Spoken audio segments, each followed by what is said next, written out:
Alrighty, everybody. So we're in the weird cobbled part 2 of this now.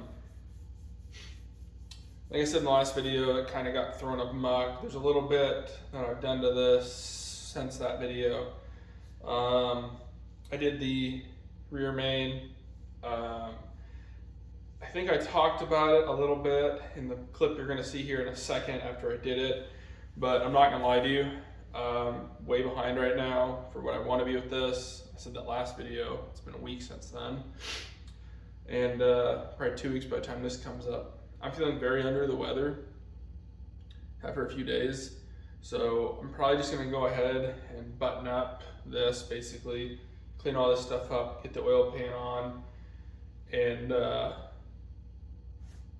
then you'll see a clip of all this. Then we'll get to where I currently will be. Like I said, I had a little bit more done since that video came out, but really under the weather and don't feel like I'm going to be very entertaining to watch doing all this. Plus, it must be a time lapse anyways. So we're gonna come with the clip now, and then we'll get back to this. All right, so I've kind of just had the camera off, just kind of enjoying my time out here. Rear engine main seal is replaced. I don't know, not really much to it. Pop it out, put the new one in. The old ones, they looked like rear seals. They don't look like the lips were bent over or anything, but hard telling. They might have been just fine, and I still replaced them just to be safe. I mean, I'm here, why not? The main cap definitely had some wear on the top. I spun it I spun the bottom one out. It looked really, really good. So I'm honestly not for sure if it's a high mile engine or not. The bottom one kind of said that it was, top one said it's not. Would it have been smart to change it right now? Yes, it really would have been. But from everything that I've read, kind of said that if you put new ones in, your engine may or may not last. I mean, it may wear out at the same speed that it would have prior to. You get very varying answers saying that it would then last, who knows how many miles, maybe 100,000. So I kind of decided with that to just take my chances here. We're going to see what happens, because I'm not going to take off every single one unless there was something detrimental going on, and I didn't see that. I saw wear. Yeah, there was definitely copper showing, but it's one of those things where I think let's just get the truck going. I'm going to need it this fall. We're getting close to harvest time. I'm not going to have time to put a lot more time and energy into this engine. That's why I need to get it done. Other one out, this one in, roll it over and run. Now, with all this being said as well, oil pump. The size mine is, everything's out of stock that I've looked at with Rock Auto, AutoZone, Napa, O'Reilly's. Nobody has it. Now, they do have a kit where you can rebuild yours.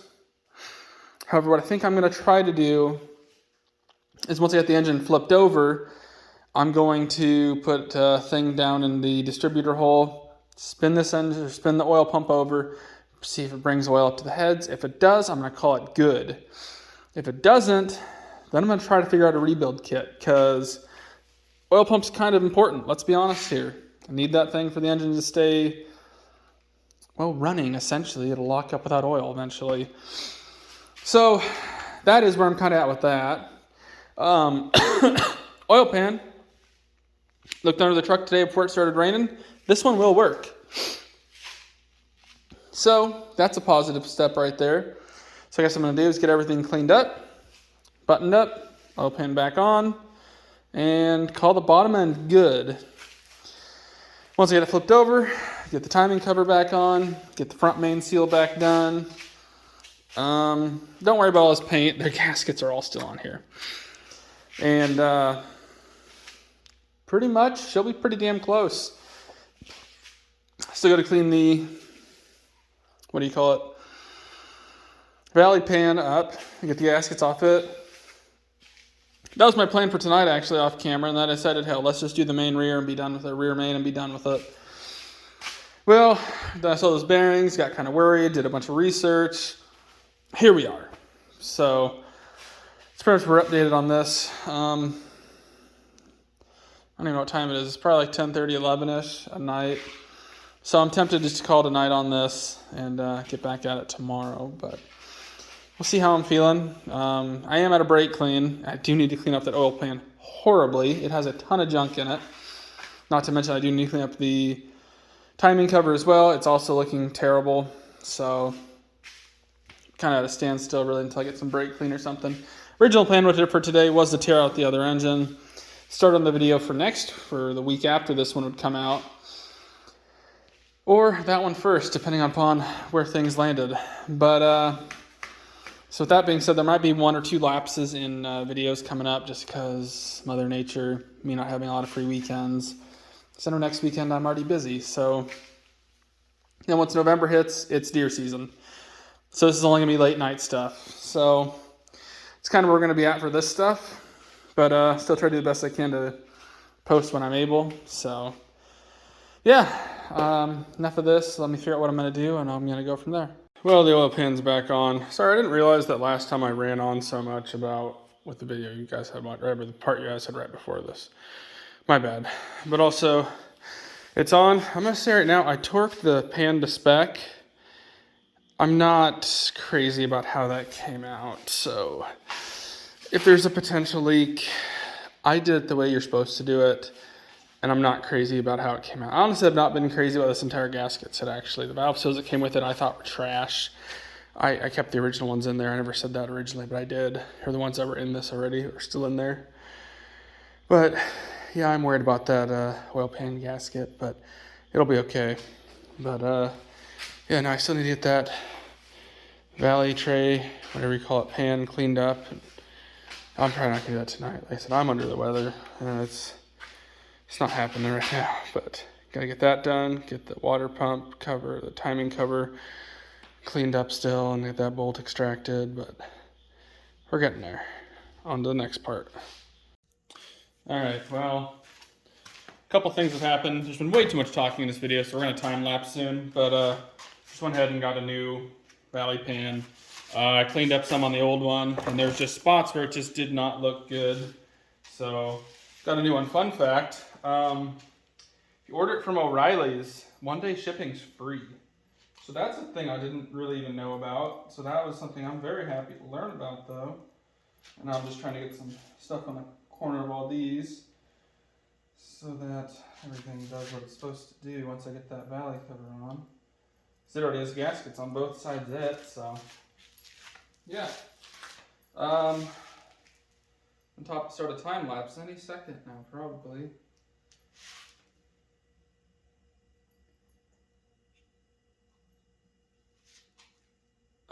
One thing I forgot to say though is I'm not going to have any kind of video of me torquing down the intake just because there's enough bolts there and everything. I want to be able to pay pretty good attention so I don't screw that up, because that's kind of important if you didn't know. So there's not going to be a time lapse of that. I don't imagine anybody's going to be too heartbroken, but I think I can just get a blob in the right spot here. Yeah, I know we're supposed to put this stuff down lightly, but I'm just trying to make sure it doesn't mess itself up in the end, really. So.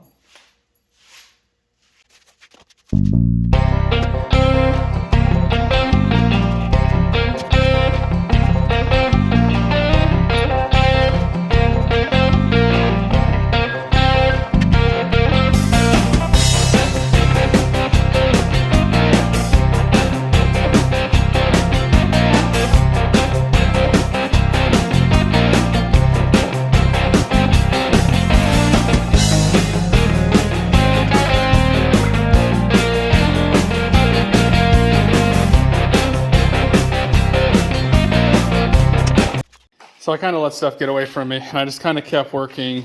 Currently the valve covers are just sitting on there, and basically so is the timing cover. So remember when I said in the one video that I felt like when I torqued down the oil pan that I didn't like how it looked? Well, I think I messed up, and that's why. Basically, I think the timing cover is supposed to be on prior to, which makes perfect sense. I just know the order of operations I took it off was I took that off prior to taking that off. So in my own mind, I thought everything was going to be okay. It's not. I think that's why the gasket's splitting up here, because currently there's a lot of force pushing up against the timing cover, and that's why it's not on all the way yet. But it's going to get there. But this is essentially how I'm going to end this. This is the engine together. One tech tip that I did, and people can do whatever they want. I mean, people I know don't want paint marker on their new engine, or just gone through engine, whatever you want to have here. Like, I numbered everything. There was 2, 3, 4, obviously, through like, what is it, like 16 over here? Yeah, 16. And that's how I made sure I got everything done correctly, because you do torque this down in a 3 torque increment essentially, but then even then you still have to go back through and make sure everything stayed where it's supposed to be. But yeah, that's kind of the colors and everything we're going for. Sorry, it's too damn bright outside, so lighting for this thing's kind of terrible. I wish I could just, there we go. It's kind of funny at that angle, but I think in the truck she'll look all right. So like I said, this video has been very all over the place for this part 2, and it was calamity from the beginning, from how it started to now how we're ending. In all honesty, I was going to continue this, but there's one bolt in here that, remember, I broke off when we started. Well, Mac makes amazing drill bits, and I've broken all of these today. I think there's still one in the drill too. 1, 2, 3. I thought I broke 4 because there's 2. Yeah, so I broke 4. I don't know where the 4th one's at. Must still be in the drill like I thought. And then while getting that last bit out, I then broke a pick, bent up another pick, and finally just whacked it out. I'm trying my best to save the threads in there, and that's kind of why I'm doing it. But these Mac drill bits are just junk. When I was a tech, they were terrible and still are. So my recommendation is stray away from those, but that's just me. Some people have great luck with them. And also, if anyone's wondering, I had my drill set down. It might be on drill right now. Yeah, it is. But I'd have it over here on like 9, and that thing would snap them. Now, I get it. It's a DeWalt, but that still shouldn't happen. And I mean, it would kick a little. Like a couple times it'd sit there, not turn. I'd be like, all right, cool. Let's see what's going on. I don't know. Regardless, that's not important to any of this. But basically, I think this is going to be the end of the part 2, end of the engine assembly video. Because I already know that I'm going to have to get a new pan gasket, which is no big deal. I still got to put the water pump on. I got to take the pulley off of that engine in the truck yet. Got to get that engine pulled, get that engine bay painted, figure out what size clutch is on it, how good the flywheel looks, or flex plate, whichever one it is, I can never remember. Get all that stuff figured out for this, get it on here, get this into there, reassemble everything. So I think it's just a good time for me to just put the camera down and just get this thing done, because I said right now it's harvest, it's hunting season, plus normal life events, so it's busy. So I get this whole girl done. So till the next one, thanks for watching.